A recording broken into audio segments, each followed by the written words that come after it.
Sa sinugdanan pa ang pulong ana-ana, kauban sa amahan, kahayag sa tanan.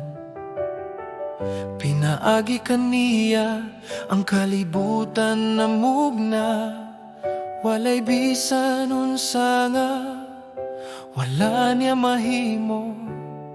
Ang kinabuhi ana niya suga sa kangitngit, nga dili gayon mapalong bisan unsaon og pili. Naay usa ka tawo, Juan ang iyang ngalan, saksi sa kahayag aron kitang tanan motuo.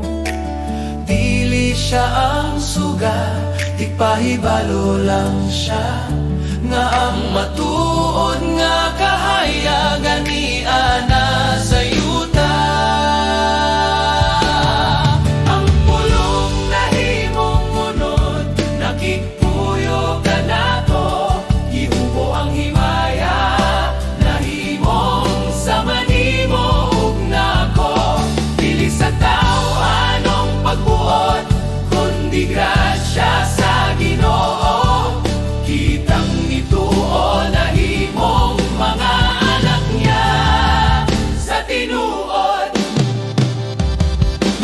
Grasya sa ibabaw sa grasya, kamatuoran nga way kapares.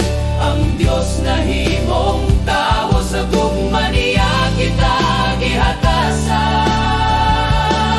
Miyani siya sa iyahang lungsod, apan wala dawata. Gisalikway sa uban, bisan iyahang binuhat pa. Apan kitang nikup sa iyang ngalan, gihatagan o gahom. Langit nun nga kagikan, gikan sa iyang kapuno. Grasya atong nadawat, mas labaw pa sa balaod, gugma niya ang ibantay.